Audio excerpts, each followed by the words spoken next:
Today, we're unravelling one of the most contentious political moments in recent history. Labour's Rachel Reeves has just announced her first budget after a 14-year Labour absence, and it's shaking the UK to its core.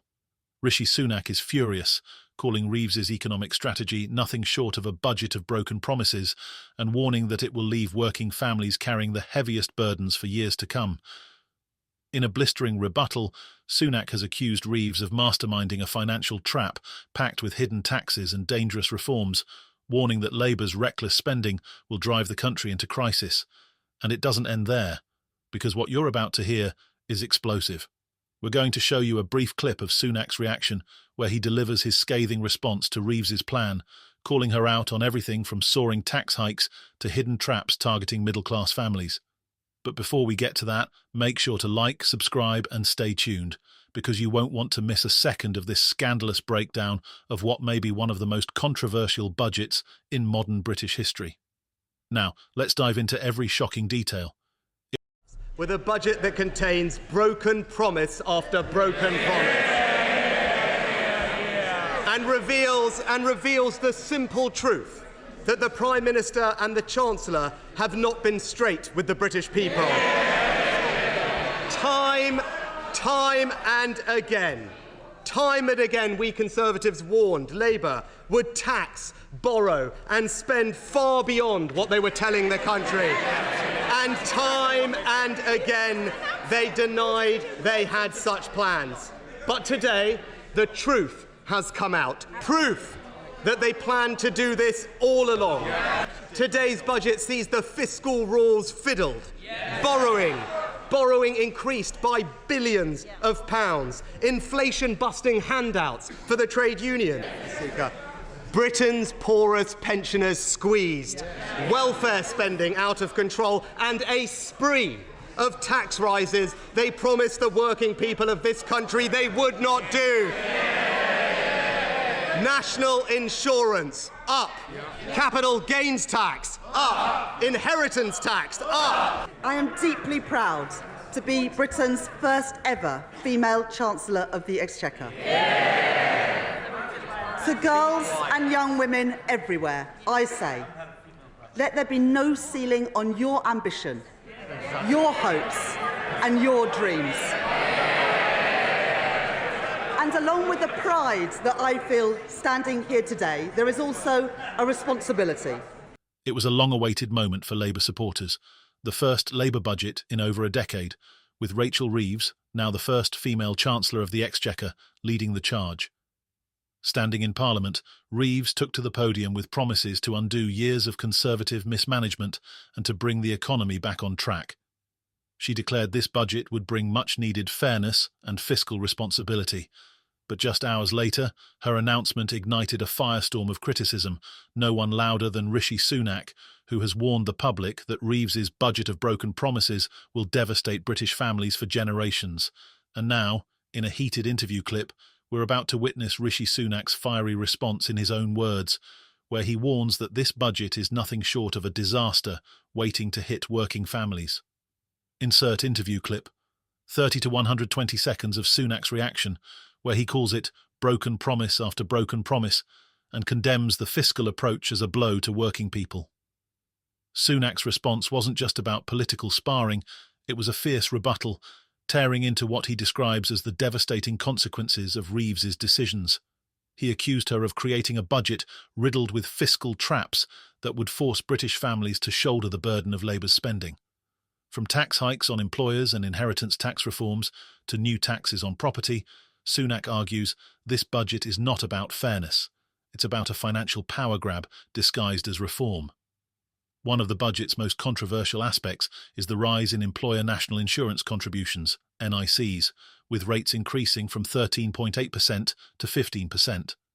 Reeves justified this as a tax on corporations, saying it would spare working people from the brunt of the changes.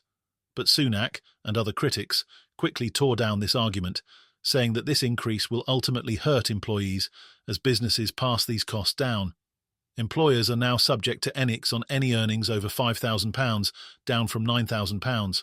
For Sunak, this measure shows that Reeves is willing to sacrifice jobs and wage growth in a misguided attempt to boost government revenue. What they call a tax on corporations is, in reality, a tax on working people, Sunak asserted. But the NIC's hike is just one piece of the puzzle. Reeves's decision to overhaul inheritance tax, IHT, was met with immediate outrage. For the first time, inherited pensions will now be subject to inheritance tax, effective April 2027, a decision that Sunak called morally outrageous. He argues that these changes are designed to punish families who have spent a lifetime saving only to have their pensions decimated by a 40% tax at death. Reeves's defence? She claims that it's only about closing loopholes and enforcing fairness. But Sunak contends that this is an unfair punishment, targeting middle-class families who have scrimped and saved to provide for the next generation. According to Sunak, it's a slap in the face for families, turning their lifetime savings into Labour's revenue stream. The outrage didn't stop there. Reeves's budget also included a significant increase in capital gains tax, CGT, raising it to 18% for lower-rate taxpayers and 24% for higher-rate. Reeves claimed the UK still maintains one of the lowest CGT rates among G7 countries, but Sunak was quick to challenge this. He argued that while the tax rate may still be lower on paper, the impact on working people is undeniable, with small investors and business owners facing even greater burdens.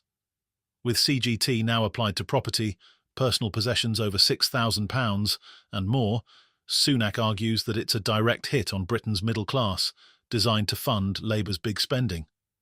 In a surprising twist, Reeves announced a freeze on fuel duty, retaining the 5p cut that was previously expected to be scrapped.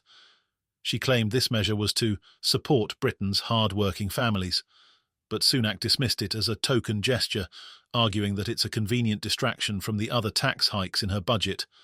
In his view, Reeves's fuel duty freeze is a hollow concession, one that barely offsets the broader financial burdens her budget places on average British families.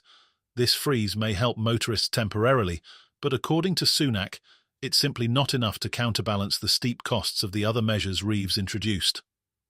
Another unexpected move from Reeves was the hike in stamp duty for second home purchases, increasing the surcharge from 3% to 5%. Reeves argued this would create space in the market for first-time buyers, promising it would lead to 130,000 more property transactions over the next 5 years. But Sunak warned this decision was reckless, effectively punishing property investors and limiting rental availability. With more owners deterred from purchasing second properties, Sunak claimed this would only drive rental prices higher, worsening the housing crisis Labour claims to want to fix. For Sunak, Reeves's budget isn't about fiscal responsibility, it's about political posturing at the expense of working people. In one of his strongest critiques, he stated, "Never in our country's history have taxes been higher than they are under this Labour government." Sunak's concern is that this budget is merely a band-aid on a much larger problem, allowing Labour to let borrowing rip while masking their overspending with hidden taxes and complex fiscal rules. In his closing remarks, Sunak issued a chilling warning. If left unchecked, Labour's fiscal strategies will damage Britain's economy for years to come.